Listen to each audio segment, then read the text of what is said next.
हमारे साथ कार्यक्रम में शामिल हो रहे हैं top management Jammu Kashmir bank से J&K बैंक, जिसकी शुरुआत हुई थी 1938 में। 20 से ज्यादा राज्यों में बैंक की 1015 से ज्यादा ब्रांचेस हैं, 1400 से ज्यादा ATM हैं बैंक के पास में, और पिछले 3 सालों से बैंक का जबरदस्त सालाना नेट प्रॉफिट बढ़ने का ट्रैक रिकॉर्ड है। आइए आपकी मुलाकात करवाने जा रहे हैं हम बैंक के MD और CEO अमिताभ चटर्जी साहब हमारे साथ कार्यक्रम में शामिल हो रहे हैं। आपने दिसंबर 2024 से जम्मू कश्मीर बैंक के CMD के तौर पर, MD और CEO के तौर पर कार्यभार संभाला है। 30 साल तक SBI और SBI कैपिटल मार्केट्स में काम करने का लंबा गहरा अनुभव रहा है चटर्जी साहब का। आपने डॉक्टर श्यामा प्रसाद मुखर्जी यूनिवर्सिटी रांची से BSc में साइंस की डिग्री हासिल की और ICAI से बिजनेस स्कूल से भी आपने MBA की डिग्री हासिल की है।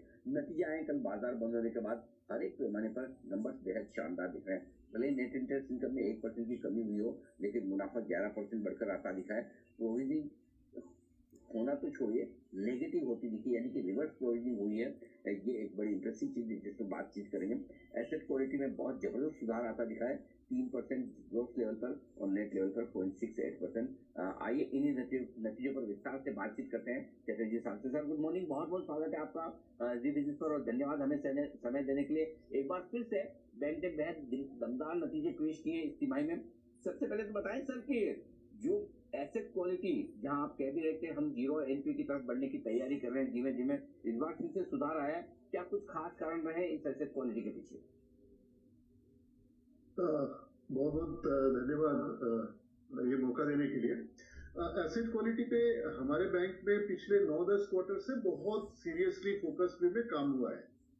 अब उसकी वजह से ये है कि हर क्वार्टर में हम 2, 3, 4 बड़े अकाउंट्स और जो छोटे वाले अकाउंट्स हैं उन सभी पे फोकस रखते हैं। तो एक तो एम ये रहता है कि स्लिपेजेस ना होने दिया जाए, क्योंकि आप रिकवरी करेंगे दूसरी तरफ से स्लिप हो जाएगा तो मामला स्क्वायर अप हो जाता है।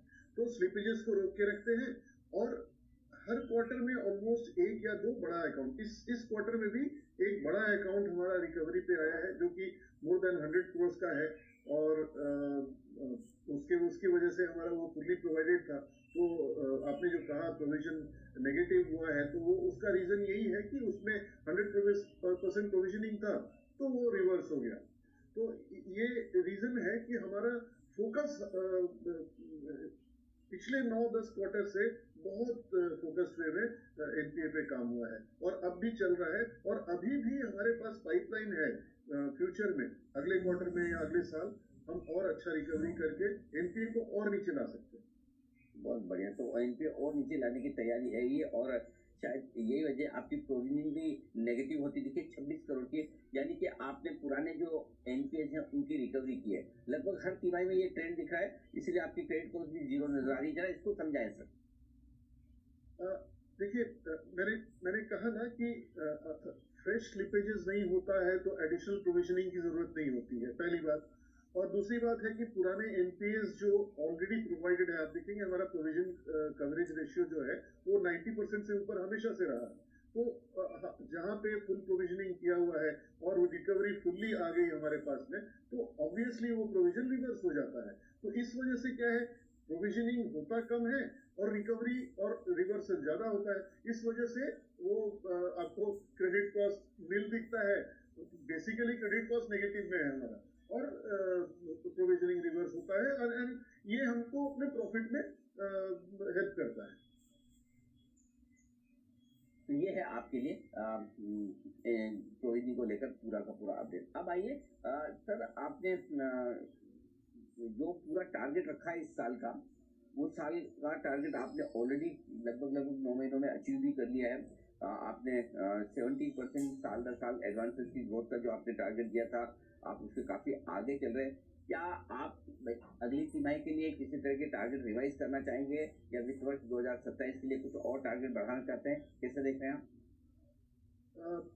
देखिए, क्रेडिट ग्रोथ के लिए एक बैंकिंग इंडस्ट्री में एक इशू है आज के डेट में, वो है डिपॉजिट अप्रूवल बैंक्स में।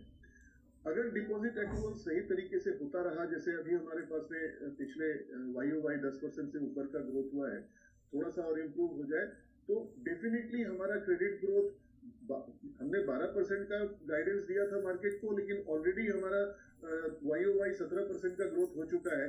तो मेरे ख्याल से ईयर एंड में 12 से 15% तो डेफिनेटली ग्रोथ होगा ही होगा।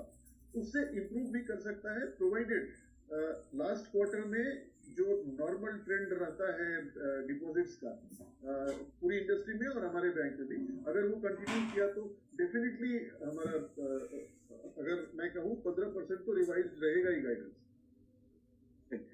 इसी के साथ सर एक चीज और, जो नेट इंटरेस्ट मार्जिन आपके 3.65% से बढ़कर 3.7% के आसपास आए हैं, राइट? जरा ये बताएं कि एक और जहाँ दूसरे बैंक को मार्जिन मेंटेन करने में मुश्किल आ रही है, आपका बैंक मार्जिन बढ़ा पाया है, इसके पीछे क्या वजह रही है? देखिए, क्वार्टर ऑन क्वार्टर मैंने कहा था पिछली बार भी अनिल जी आपसे कि 5-6 बेसिस पॉइंट्स का इम्प्रूवमेंट होगा। उसका रीजन ये था कि पिछले क्वार्टर में जो उसके पहले के जो रेपो रेट्स के कट हुए थे वो लोन में तो सारा पास ऑन हो गया था लोन पोर्टफोलियो में, पर डिपॉजिट में वो एक लैग के साथ होता है। तो डिपॉजिट्स में जब पास ऑन होना शुरू हुआ है तो इस क्वार्टर में हमारा डिपॉजिट्स पे जो इंटरेस्ट कॉस्ट है वो घट गया। उसकी वजह से हमारा मैंने पहले भी कहा था, उसकी वजह से हमारा net interest margin quarter on quarter improve किया है। और अगर आप देखेंगे YOY भी, जितना रेपो रेट एक साल में पिछले साल से इस साल के अंदर 125 बेसिस पॉइंट्स कम हुआ है, उस हिसाब से हमारा सिर्फ 40-42 पॉइंट का ही डिफरेंस आया है। तो उसका मेन रीजन यह है कि हमारा जो क्रेडिट पोर्टफोलियो है उसका 65% से ऊपर यहाँ जम्मू एंड कश्मीर टेरिटरी में है, और वहाँ पे हमारा रिटेल एडवांसेस ज्यादा है, और रिटेल में हमको रिटर्न्स कॉर्पोरेट से बेटर मिलता है। तो जो मिक्स है अभी, और प्लस हमारा कासा रेशियो अभी भी इंडस्ट्री में वन ऑफ द बेस्ट है। ठीक है, कासा रेशियो कम हो रहा है, ये तो सभी बैंक्स का एक ट्रेंड है, लेकिन हमारा अभी भी 44-45% के आसपास कासा रेशियो रहता है, तो हमारा कॉस्ट ऑफ डिपॉजिट्स कम रहता है। इस वजह से हम मार्जिन मेंटेन कर पाते हैं।